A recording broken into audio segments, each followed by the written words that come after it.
से राम जन्मभूमि के भव्य मंदिर में प्रधानमंत्री जी के कर कमलों से संपन्न हुआ है। और अयोध्या में 4 ऐसे पवित्र जैन तीर्थंकर उसी अयोध्या की धरती में पैदा हुए। उस फाजिल नगर का नाम जहां भगवान महावीर ने अपना महापरिनिर्वाण लिया था, उसे हम पावा नगरी के रूप में हम लोगों ने उसके नामकरण को आगे बढ़ाने की कार्रवाई को आगे बढ़ाया है। कि दिनचर्या को देखा है और मैंने जो देखा उनके बारे में सुना, जो मैं देख रहा था कि 557 दिनों की कठोर साधना, 496 दिनों की निर्जल उपवास, इस पूरी व्यवस्था से जुड़े हुए उन सभी महानुभावों का जिन्होंने मुझे आज यहां पर पूज्य आचार्य श्री प्रसन्न सागर जी महाराज और अन्य जैन मुनियों संतों का सानिध्य प्राप्त करने, इस पंच कल्याणक महामहोत्सव में भाग लेने और इस भव्य गुफा मंदिर को देखने का सौभाग्य प्राप्त प्रदान किया। बहनों और भाइयों, भारत की परंपरा, भारत के ऋषियों, संतों, मुनियों और महापुरुषों के त्याग और बलिदान की एक महागाथा है। ये महागाथा उंगलियों में गिनने लायक नहीं, युगों युगों से यह गाथा विश्व मानवता के लिए एक प्रेरणा रही है। विश्व मानवता इस महागाथा का श्रवण करके, उससे प्रेरणा प्राप्त करके अपने आगे के भविष्य को तय की है और उसी परंपरा को आगे बढ़ाने के लिए आज भी भारत के अंदर हमारी वे पवित्र उपासना विधियां उसी रूप में, उसी श्रद्धा भाव के साथ कार्य करते हुए इस व्यवस्था को आगे बढ़ा रहे हैं। अभी 3 दिन पूर्व यह हमारा सौभाग्य है, अयोध्या में प्रभु श्री राम के भव्य मंदिर के निर्माण में कार्य को पूर्ण करने के इस महायज्ञ का पूर्णाहुति के कार्यक्रम के साथ ही भव्य भगवा ध्वज का आरोहण से राम जन्मभूमि के भव्य मंदिर में प्रधानमंत्री जी के कर कमलों से संपन्न हुआ है। पूरा देश और पूरी दुनिया भारत के सनातन के इस वैभव को देखी है, उसको अनुभव की है। और अयोध्या की जब बात आती है तो उसी इक्ष्वाकु कुल के प्रथम राजा भगवान ऋषभदेव, जो प्रथम जैन तीर्थंकर थे, उनका स्मरण भी हर व्यक्ति बड़ी श्रद्धा भाव के साथ करता है। ये उत्तर प्रदेश का सौभाग्य है कि हमारे उत्तर प्रदेश में प्रथम जैन तीर्थंकर भगवान ऋषभदेव और अयोध्या में 4 ऐसे पवित्र जैन तीर्थंकर उसी अयोध्या की धरती में पैदा हुए। काशी, जो दुनिया की आध्यात्मिक नगरी कही जाती है, उस काशी में 4 जैन तीर्थंकरों को अवतरित होते हुए दुनिया ने देखा है। अभी पिछले दिनों मुझे श्रावस्ती जाने का अवसर प्राप्त हुआ था। वहां पे भगवान संभवनाथ जी का जन्म जैन तीर्थंकर के रूप में, उनका जन्म उसी श्रावस्ती की धरती पे हुआ था।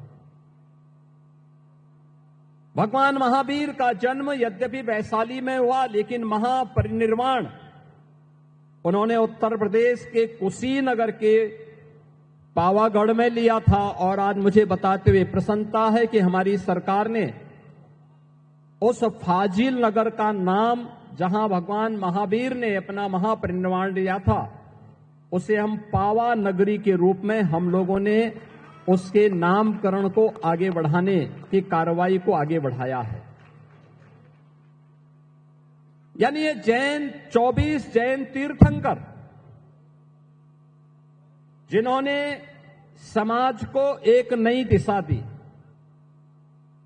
जिन्होंने करुणा की, मैत्री की, अहिंसा की, जियो और जीने दो की एक प्रेरणा विश्व मानवता को दी और केवल मनुष्य ही नहीं बल्कि प्रत्येक जीव जंतु के लिए एक नई प्रेरणा प्रदान की, वह आज भी उसकी प्रासंगिकता उसी रूप में बनी हुई है। हमें इस बारे में जरूर ध्यान रखना होगा कि अगर मानव सभ्यता को विकास की नित नई ऊंचाइयों तक पहुंचना है तो हमें भारत के अध्यात्म की शरण में जाना पड़ेगा। याद रखना, अध्यात्म के साथ ही भौतिक विकास हो, सांस्कृतिक उन्नयन हो या आध्यात्मिक उन्नयन के लिए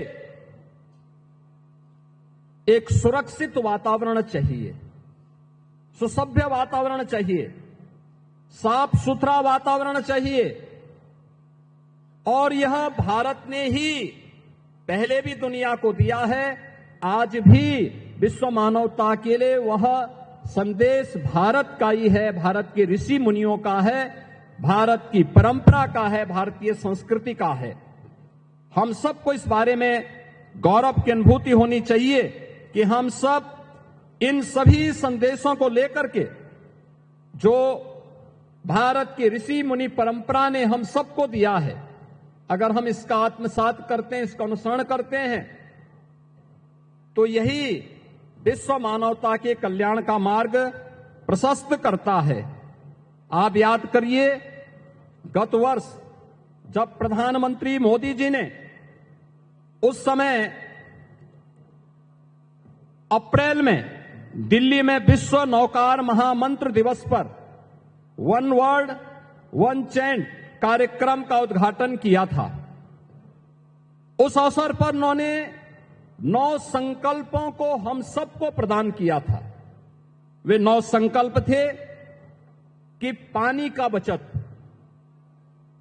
दूसरा था एक पेड़ मां के नाम, तीसरा था स्वच्छता का मिशन, चौथा था वोकल फॉर लोकल, पांचवा था देश दर्शन, छठा था नेचुरल फार्मिंग यानी प्राकृतिक खेती, सातवां था हेल्दी लाइफ स्टाइल यानी योग और खेल को जीवन में लाना, और 9वां था गरीबों के कल्याण के लिए, गरीबों की भलाई के लिए सदैव समर्पित भाव के साथ कार्य करना।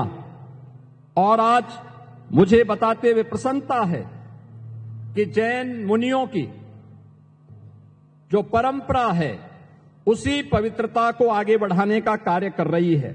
मैंने भी यहां पर जब मैं आया था, मैंने आचार्य श्री प्रसन्न सागर जी महाराज, उपाध्याय मुनि श्री पीयूष सागर जी महाराज की दिनचर्या को देखा है और मैंने जो देखा उनके बारे में सुना। जो मैं देख रहा था कि 557 दिनों की कठोर साधना, 496 दिनों की निर्जल उपवास, तप, अनुशासन और आत्म संयम का एक अद्भुत उदाहरण इसमें हमें देखने को मिला है।